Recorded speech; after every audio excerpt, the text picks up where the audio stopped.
Welcome to ASK classes. Finally जिस video का बेसब्री से इंतज़ार था वो वीडियो अब आपके सामने है। कल क्लास 11th के पॉलिटिकल साइंस का पेपर है और मेरे प्यारे बच्चों का यही मैसेज था कि प्लीज़ सर पॉलिटिकल साइंस का प्रश्न पत्र प्रोवाइड करा दीजिए ताकि हम अपने एग्ज़ाम में टॉप कर सकें, एग्ज़ाम में बहुत ही अच्छा स्कोर गेन कर सकें। एंड ऑलरेडी हमने प्रैक्टिस सेट का पेपर नंबर फर्स्ट प्रोवाइड करा दिया था। इस वीडियो को आप पेपर नंबर सेकंड समझ करके और सारे क्वेश्चन को बहुत अच्छे से प्रिपेयर करेंगे। आपको पता है, आप जो प्रश्न पत्र अपने मोबाइल में देख रहे हो ये कोई मामूली प्रश्न पत्र नहीं है। आपके त्रैमासिक परीक्षा के सिलेबस के अकॉर्डिंग और आपके ब्लूप्रिंट के अकॉर्डिंग इस क्वेश्चन पेपर को डिज़ाइन किया गया है। इसलिए यहाँ से 90 से लेकर के 95% क्वेश्चन सेम टू सेम आपके एग्जाम में देखने को मिलेगा। और आपको पता है कि जो मैं वीडियोस बनाता हूँ वहाँ से बहुत सारे क्वेश्चन आते भी हैं, क्योंकि मैं बोर्ड के सभी रूल्स को फॉलो करता हूँ तब जाकर के वीडियोस को बनाता हूँ। तो चलिए स्टूडेंट्स, बिना टाइम वेस्ट किए हम वीडियो को स्टार्ट करते हैं और देखते हैं हमारे सेट नंबर सेकंड में किस प्रकार से क्वेश्चन रखा गया है एंड क्या होगा सही आंसर। अगर मैं आपके पेपर की बात करूं तो 80 नंबर का आपका पेपर रहेगा, समय मिलेंगे 3 घंटे। एंड यहाँ पर वेरियस प्रकार के इंस्ट्रक्शन मौजूद हैं जिसे हम निर्देश कहते हैं, एग्जाम पॉइंट ऑफ व्यू से काफ़ी इंपॉर्टेंट भी है। तो चलिए फिर फटाफट स्टार्ट करते हैं, आगे बढ़ते हैं। हमारा प्रश्न क्रमांक 1 कह रहा है कि सही विकल्प को चुन करके लिखिए। पहला नंबर कह रहा है कि संविधान सभा के स्थायी अध्यक्ष कौन थे। तो यहां पर लगाना है option number 7, doctor Rajendra Prasad, ये संविधान सभा के स्थायी अध्यक्ष थे। हमारा दूसरा नंबर कह रहा है कि संविधान में किस संशोधन द्वारा मौलिक कर्तव्य को जोड़ा गया है। तो संविधान में यहां पर आपके 42वां संविधान संशोधन द्वारा मौलिक कर्तव्य को जोड़ा गया है और मौलिक कर्तव्य का आर्टिकल नंबर 51A है, इस चीज को ध्यान रखिएगा। आगे कहता है तीसरा नंबर, नेल्सन मंडेला किस देश से संबंधित हैं। तो यहां पर लिखना है दक्षिण अफ्रीका, अर्थात ऑप्शन नंबर सा इज करेक्ट आंसर। चौथा नंबर कहता है कि भारत में निर्वाचन आयोग की स्थापना किस अनुच्छेद मतलब किस आर्टिकल के तहत किया गया था। तो जो हमारा निर्वाचन आयोग है ये आर्टिकल 324 से लेकर के 329 तक है, अर्थात पहला आर्टिकल 324 है, तो इसका सही आंसर हो जाएगा अनुच्छेद 324, अर्थात option number A is correct answer. पांचवा नंबर कह रहा है कि प्रधानमंत्री की नियुक्ति कौन करता है। आखिरकार कौन बनाता है प्रधानमंत्री, राष्ट्रपति, उपराष्ट्रपति, लोकसभा अध्यक्ष या फिर मुख्य न्यायाधीश। तो इसका सही आंसर ऑप्शन नंबर आ राष्ट्रपति हो जाएगा। नेक्स्ट कहता है कानून के समक्ष समानता किसका लक्षण है। तो इसका सही आंसर लगाना है ऑप्शन नंबर सा, इनमें से कोई नहीं। ना तो स्वतंत्रता है, ना तो समानता है, ना तो सामाजिक न्याय है, ये इनमें से कोई नहीं सही उत्तर हो जाएगा। देखिए स्टूडेंट्स, इस वीडियो में हम प्रश्न नंबर 1 से लेकर के 23 तक के संपूर्ण उत्तर को कवर करेंगे और एक एक कॉन्सेप्ट को ध्यान समझते जाइएगा। आपके एग्जाम में यहाँ से क्वेश्चन आएगा और काफ़ी हेल्प होगा जैसे ही आपका ये वीडियो एंड होगा। तो जब एग्जाम में आपसे क्वेश्चन बनेंगे ना और आपको लगेगा ना कि हाँ यार सर ने इस चीज़ को तो पढ़ाया था, तो आपको वहाँ पर बेहद खुशी होगी। दूसरा नंबर कह रहा है रिक्त स्थान की पूर्ति करो। पहला नंबर कह रहा है कि सामाजिक न्याय का मुख्य लक्ष्य डैश डैश को दूर करता है, तो भेदभाव को दूर करता है, तो यहाँ पर आपको भेदभाव लिखना है। नेक्स्ट कहता है दूसरा नंबर, कानून एवं नीतियां सभी व्यक्ति पर डैश डैश रूप से लागू होती है, तो सभी व्यक्ति पर समान रूप से लागू होती है, तो यहाँ पर आपको समान लिख देना है। नेक्स्ट कह रहा है तीसरा नंबर, वयस्क मताधिकार को डैश डैश की आधारशिला कहा जाता है, तो इसे लोकतंत्र की आधारशिला कहा जाता है, तो यहाँ पर लिखना है आपको लोकतंत्र। आगे बढ़ते हैं, चौथा नंबर, बिना किसी को हानि पहुंचाए किसी भी कार्य को करने की डैश डैश की स्वतंत्रता कहते हैं, तो इसे कहते हैं नकारात्मक स्वतंत्रता। क्या कहते हैं, नकारात्मक स्वतंत्रता। आगे बढ़ते हैं, नेक्स्ट कह रहा है पांचवा नंबर, प्लेटो का मुख्य ग्रंथ क्या है। तो द रिपब्लिकन नामक किताब लिखा था, इसमें इन्होंने न्याय के बारे में बताया था प्लेटो ने। सुकरात, प्लेटो, अरस्तु। ठीक है। हमारा प्रश्न क्रमांक 6 कह रहा है कि नीति निर्देशक तत्व अर्थात इसे डीपीएसपी भी कहा जाता है, डैश डैश के संविधान से लिया गया है। तो ये लिया गया है आयरलैंड के संविधान से, इस चीज को ध्यान रखना। आयरलैंड, आयरलैंड से लिया गया है राज्य के नीति निर्देशक तत्व। नेक्स्ट कहता है प्रश्न क्रमांक 3, सत्य सत्य बताना है। पहला नंबर कहता है कि मौलिक अधिकार की सुरक्षा सभी न्यायालय करते हैं। बिल्कुल गलत है, सभी न्यायालय नहीं करते हैं। मौलिक अधिकार की सुरक्षा केवल हाई कोर्ट और सुप्रीम कोर्ट द्वारा किया जाता है। आर्टिकल 32 के तहत आपका सुप्रीम कोर्ट है और आर्टिकल 226 के तहत हाई कोर्ट आपके मौलिक अधिकार को बचाने का काम करता है। दूसरा नंबर कह रहा है कि राजनीतिक सिद्धांत राजनीतिक दलों के प्रदर्शन की भविष्यवाणी करते हैं, तो बिल्कुल ये चीज सही हो जाएगा। तीसरा नंबर कह रहा है कि मुख्य चुनाव आयुक्त का कार्यकाल 6 वर्ष या फिर 65 वर्ष की आयु तक होता है, तो ये भी आपका सही हो जाएगा। सॉरी, ये वाला सही हो जाएगा, ठीक है, इसको तो अभी पढ़े नहीं है। नेक्स्ट कहता है कि समाज में समानता होना आवश्यक है, तो बिल्कुल सही। आवश्यक नहीं है, सॉरी सॉरी सॉरी, गलत हो जाएगा, यहाँ पर नहीं लिखा है भाई, आवश्यक नहीं है, गलत हो जाएगा। नेक्स्ट कह रहा है कि लोकसभा के सदस्य का कार्यकाल 6 साल होता है, नहीं, गलत बात है, 5 साल होता है। अगर राज्यसभा बोला होता तो हाँ, इनका 6 साल होता है। नेक्स्ट कह रहा है कि समानता तथा सामाजिक न्याय परस्पर विरोधी होते हैं, ये चीज बिल्कुल सही है। इस प्रकार से ये होता है कंप्लीट। आगे बढ़ते हैं प्रश्न क्रमांक 4, जिसमें कह रहा है कि सही जोड़ी का मिलान करो। पहला नंबर कह रहा है कि कठोर संविधान, तो इसका सही आंसर लिखना है ऑप्शन नंबर 3 अमेरिका। नेक्स्ट कह रहा है कि 42वां संविधान संशोधन, तो इसमें लिखना है 1976 1976 में हुआ था। नेल्सन मंडेला की आत्मकथ्या, तो इसे कहते हैं लॉन्ग वॉक यू फ्रीडम, तो ये हो जाएगा तीसरे नंबर का उत्तर। नेक्स्ट कहता है फ्रीडम फॉर फियर, तो इसका सही आंसर हो जाएगा लोक स्वतंत्रता की धारणा, तो ये हो जाएगा चौथा नंबर। नेक्स्ट कह रहा है कि प्रधानमंत्री की नियुक्ति कौन करता है, तो यहाँ पर राष्ट्रपति हो जाएगा, ये हो जाएगा 5वां नंबर। नेक्स्ट कह रहा है कि राष्ट्रीय आपातकाल, तो ये लगता है आर्टिकल 352 के तहत। आपको पता है आर्टिकल 352 से लेकर के 360 के बीच में 3 प्रकार का आपातकाल हमारे देश का प्रधानमंत्री लगा सकता है, ठीक। तो राष्ट्रीय आपातकाल 352 में है, तो ये हो जाएगा। नेक्स्ट कह रहा है कि राष्ट्रपति राज्य के कितने सदस्य को मनोनीत कर सकता है, तो 12 सदस्यों को मनोनीत कर सकता है, तो आपको यहाँ पर 12 लिखना है। सॉरी, तबीयत खराब होने के कारण से बीच बीच में खांसी आ जाती है, तो उस चीज़ को थोड़ी अवॉइड करना। आगे बढ़ते हैं। 5वां नंबर कह रहा है कि एक शब्द या एक वाक्य में उत्तर दो। पहला नंबर कहता है कि अंत्योदय योजना किस न्यायालय से संबंधित है, तो यहाँ पर सिंपल सा आपको लिखना है कि सामाजिक आर्थिक न्यायालय से संबंधित है, सामाजिक आर्थिक। नेक्स्ट कहता है कि वर्तमान में भारत का राष्ट्रपति कौन है, तो श्रीमती द्रौपदी मुर्मू जी हैं।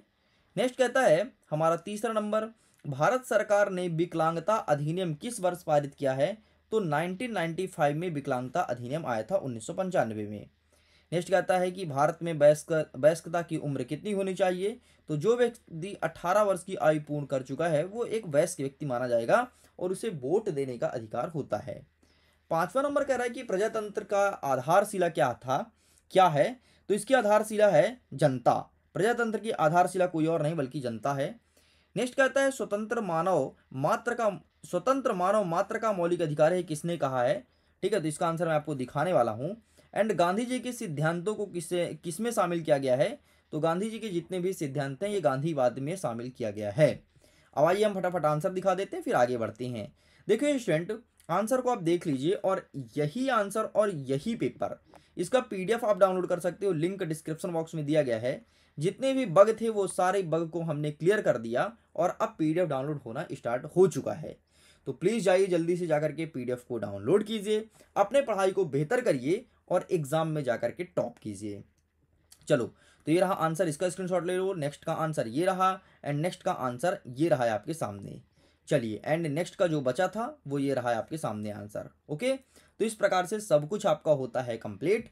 अब हम फटाफट जल्दी 1 से लेकर के 23 तक के संपूर्ण अथवा सहित उत्तर कवर करेंगे, इस चीज को ध्यान रखना। 6वां नंबर कह रहा है कि वयस्क होने पर कुछ व्यक्ति मताधिकार से वंचित रहते हैं, ऐसा क्यों। अथवा में कहता है कि लोकतंत्र की बुनियादी तत्व क्या है, तो ये देखो, ये रहा सबसे पहले ऊपर वाले का आंसर एंड ये रहा तुम्हारे सामने नीचे वाले का आंसर, तो आप इन दोनों का फोटो क्लिक कर सकते हो। आगे बढ़ते हैं। नेक्स्ट कहता है 7वां नंबर की स्थायी कार्यपालिका को परिभाषित करना है। यहीं पर अथवा में कह रहा है कि अर्ध अध्यक्षात्मक शासन व्यवस्था क्या है और किन किन देशों में लागू की गई है, तो ये देख लीजिए सबसे पहले ऊपर वाले का आंसर स्थायी कार्यपालिका, ठीक है, take a screenshot. And next question आपसे जो पूछा गया था कि अर्ध अध्यक्षीय शासन, तो ये रहा तुम्हारे सामने, इसका भी फोटो क्लिक कर लो। आगे बढ़ते हैं। 8वां नंबर कह रहा है कि संसदीय कार्यपालिका को समझाइए और अथवा में कहता है कि संसदीय व्यवस्था में राष्ट्रपति की शक्तियों को संक्षेप में लिखना है। ये रहा है आपके सामने, ठीक है, संसदीय कार्यपालिका, आप इसका फोटो क्लिक कर लो। एंड ये रहा नेक्स्ट राष्ट्रपति की भूमिका, तो आप इसका भी फोटो क्लिक कर लीजिए। आगे बढ़ते हैं। 9वां नंबर कह रहा है कि संसदीय एवं अध्यक्षीय कार्यपालिका में अंतर बताना है 2 और अथवा में कह रहा है कि नाम मात्र की कार्यपालिका एवं वास्तविक कार्यपालिका में कोई दो अंतर बताइए। अच्छा, हमारे यहाँ नाम मात्र की कार्यपालिका राष्ट्रपति है और वास्तविक प्रधानमंत्री, ध्यान रखना मेरे कहने का मतलब प्रधानमंत्री और राष्ट्रपति में अंतर पूछा है। ठीक है, प्रश्न को घुमाया जरूर है। देख लो पहले ऊपर वाले का आंसर, एंड ये रहा तुम्हारे सामने। ठीक है, नाम मात्र कार्यपालिका और वास्तविक में अंतर, तो ये शक्ति की भूमिका और एक एग्जाम्पल दिया है।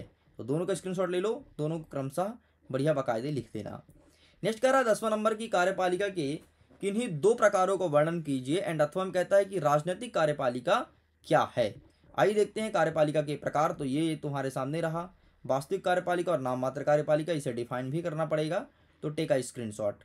ठीक है, चलिए आगे बढ़ते हैं। नेक्स्ट क्या कह रहा है, राजनीतिक कार्यपालिका क्या है, तो यहाँ पर इसे भी डिफाइन किया गया है। ठीक है, आगे कहता है 11 नंबर की राजनीतिक सिद्धांत आप क्या समझते हैं, और अथवा में कह रहा है राजनीतिक सिद्धांत के अध्ययन की क्या आवश्यकता है, ये क्या आवश्यकता पड़ी है। सबसे पहले क्या होता है ये समझाया गया है, अब इसकी आवश्यकताएं क्या है ये यहाँ पर लिखा गया है। आगे बढ़ते हैं। 12 नंबर कह रहा है कि संविधान नागरिकों की रक्षा कैसे करता है, कोई दो बिंदु लिखना है, और अथवा में कह रहा है नागरिकों की स्वतंत्रता को बनाए रखने के लिए राज्य की भूमिका लिखिए। ये चीज़ पूछा गया है, ये रहा है आपके सामने। ठीक है, राजनीतिक सिद्धांत की अध्ययन की आवश्यकता, तो ये यहाँ पर लिखा गया है, तो आप इसका फोटो खींच लो। ठीक है, बढ़िया जल्दी जल्दी सबका फोटो खींच लो। एंड ये रहा आपके सामने अथवा वाला, संविधान वाला जो प्रश्न पूछा गया है।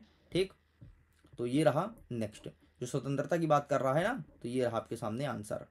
चलो आगे बढ़ते हैं। 13 नंबर, समानुपातिक न्याय का क्या आशय है, और यहीं पर अथवा में कह रहा है कि समकक्ष के समकक्ष के साथ समान बर्ताव का क्या तात्पर्य है, ये प्रश्न पूछा गया है।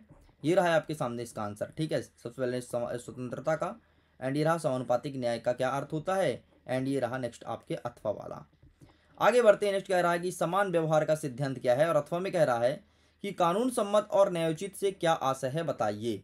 तो ये रहा है आपके सामने। ठीक है, समान व्यवहार सिद्धांत, तो आप इसका फोटो खींच लो।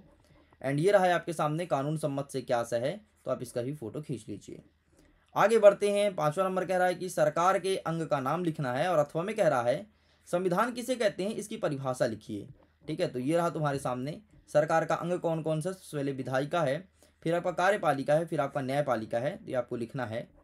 एंड नेक्स्ट क्या कह रहा है कि संविधान के नियम, तो ये रहा तुम्हारे सामने, तो इसका भी फोटो खींच लो। आगे बढ़ते हैं। 16 नंबर, भारतीय संविधान को भारतीय वैधता मिलने के पीछे क्या कारण था, और अथवा में कह रहा है कि संविधान एक लिखित दस्तावेज के रूप में है, इसे समझाना है। आइए दिखा देते हैं फटाफट। ये रहा है आपके सामने। ठीक है, तो आप इसका भी फोटो क्लिक कर लीजिए। एंड ये रहा है आपके सामने, तो आप इसका भी फोटो क्लिक कर लीजिए। चलो आगे बढ़ते हैं। नेक्स्ट हमारा कह रहा है 17 नंबर, वयस्क मताधिकार के पक्ष में 3 तर्क दीजिए, और अथवा में कह रहा है कि क्षेत्रीय तथा भौगोलिक प्रतिनिधित्व क्या है, ये प्रश्न पूछा गया है। तो ये रहा है आपके सामने 3 तर्क। सबसे पहले लोकतंत्र की स्थापना और मजबूती, ठीक है, राजनीतिक समानता, एंड सरकार की जवाबदेही। ठीक, तो ये चीज़ तुम्हें लिखना है। चलिए, एंड क्षेत्रीय और भौगोलिक प्रतिनिधित्व क्या है, तो ये तुम्हारे सामने है, तो इसका भी फोटो क्लिक कर लो। 18 नंबर कह रहा है स्वतंत्रता का कोई 3 लक्षण बताना है, और अथवा में कह रहा है कि व्यक्ति और समाज दोनों के लिए स्वतंत्रता के महत्व को बताना है। तो ये रहा तुम्हारे सामने। ठीक है, स्वतंत्रता का 3 लक्षण, व्यक्तिगत, और जिसका अर्थबंधन में यहाँ पर लिखा गया है। एंड नेक्स्ट आपका ये रहा। ठीक, व्यक्ति की स्वतंत्रता की बात कर रहा है, तो ये स्वतंत्रता के बारे में लिखा गया है। ठीक, एंड नेक्स्ट समाज, स्वतंत्र समाज के ऊपर यहाँ पर लिखा गया, तो आप इसका भी फोटो क्लिक कर लो। ठीक, ये चीज़ का 19 नंबर का आंसर। एंड अथवा में क्या कह रहा है कि हानि के सिद्धांत को समझाइए, तो हानि का सिद्धांत दिखा देता हूँ। ये रहा तुम्हारे सामने हानि का सिद्धांत। ठीक है, तो इसका भी स्क्रीनशॉट ले लो। आगे बढ़ते हैं। हमारा प्रश्न क्रमांक 20 कह रहा है कि भारतीय संविधान के प्रमुख स्रोत का किन्हीं 4 का वर्णन करना है। यहीं पर अथवा में कह रहा है कि उद्देश्य प्रस्ताव के प्रमुख बिंदुओं को लिखना है, और कोई 4, क्योंकि प्रश्न है ये 4 नंबर का। ये रहा है आपके सामने, तो आप इसका स्क्रीनशॉट ले लीजिए फटाफट। ठीक है, ये आपको लिखना है भारत शासन अधिनियम 1935, ब्रिटिश संविधान, नेक्स्ट अमेरिकी संविधान, और नेक्स्ट लिखना है आयरिश संविधान, मतलब आयरलैंड का संविधान। आयरलैंड के संविधान का दूसरा नाम आयरिश संविधान है, ध्यान रखना। ठीक है, नेक्स्ट इसका अथवा वाला आंसर ये रहा 20 का अथवा वाला, तो आप इसका भी स्क्रीनशॉट ले लो फटाफट। ठीक है, चलिए कंप्लीट होता है। 21 नंबर कहता है कि राष्ट्रीय मानव अधिकार आयोग का प्रमुख वर्ग को लिखना है, और अथवा कह रहा है कि धार्मिक स्वतंत्रता के अधिकार को स्पष्ट कीजिए। आइए देखते हैं। नेक्स्ट ये रहा राष्ट्रीय मानवाधिकार आयोग। ठीक है, तो ये आपको लिखना है। नेक्स्ट आप इसका स्क्रीनशॉट ले लो वर्ग का, जो पूछा गया था। एंड ये रहा है आपके सामने। अथवा वाला देख लो, धार्मिक स्वतंत्रता का अर्थ क्या होता है, ये लिखा गया है। ठीक है, इसके मुख्य बिंदु यहाँ पर लिखे गए हैं एंड ये, ठीक है, यहाँ तक होता है कंप्लीट। आगे बढ़ते हैं, हमारा नेक्स्ट क्वेश्चन कहता है प्रश्न क्रमांक 22, राजनीतिक सिद्धांत के अध्ययन के औचित्य और प्रासंगिक के 4 बिंदु भी लिखना है। और अथवा में कह रहा है कि लोकतंत्र के सफल संचालन के लिए नागरिकों को जागरूक होना क्यों आवश्यक है, ये चीज़ बताना है। तो ये रहा सबसे पहले ऊपर वाला, तो आप इसका फोटो क्लिक कर लो, ठीक है, ये दोनों का। एंड ये रहा लोकतंत्र के सफल संचालन के लिए, तो आप इनका भी फोटो क्लिक कर लीजिए। चलिए, यहाँ तक होता है कंप्लीट। आगे बढ़ते हैं, नेक्स्ट कह रहा है 23वां नंबर, निष्पक्ष और न्यायपरक समाज के सभी सदस्यों के हित में होता है, इसे सिद्ध करना है। और अथवा में कह रहा है कि सभी नागरिकों को जीवन का न्यूनतम बुनियादी स्तर उपलब्ध करवाना, अवसर की समानता सुनिश्चित करना, इस कथन की व्याख्या कीजिए। तो ये रहा है आपके सामने इसका आंसर, ठीक, तो आप इसका भी फोटो क्लिक कर लो। चलें आगे बढ़ते हैं, नेक्स्ट ये कंप्लीट एंड नेक्स्ट ये रहा, ठीक है, इसका स्क्रीनशॉट लीजिए एंड इसका स्क्रीनशॉट लीजिए एंड इसका, ठीक है, और ये रहा आपका अंतिम वाला, ठीक, अथवा वाला। चलो, एंड अथवा वाला थोड़ा सा और बचा है, तो आप इसका स्क्रीनशॉट ले लो। बाकी टेंशन मत लो, इन सब का पीडीएफ तुम्हें दे दूंगा। पीडीएफ का लिंक मिलेगा वीडियो को डिस्क्रिप्शन बॉक्स में, जाइए जाकर के अपने जल्दी से पीडीएफ को डाउनलोड कीजिए और अपनी पढ़ाई को बेहतर कीजिए। स्टूडेंट, आप सारे क्वेश्चन को अच्छे से पढ़ लेना, यकीन मानो इससे बाहर कुछ भी नहीं आएगा, इस चीज़ की मैं अगेन गारंटी देता हूँ। एंड वीडियो को पूरा देखने के लिए बहुत बहुत धन्यवाद। ऐसे ही पढ़िए, एग्जाम में टॉप करिए, भगवान का आशीर्वाद आपके ऊपर हमेशा बना रहे। Thank you.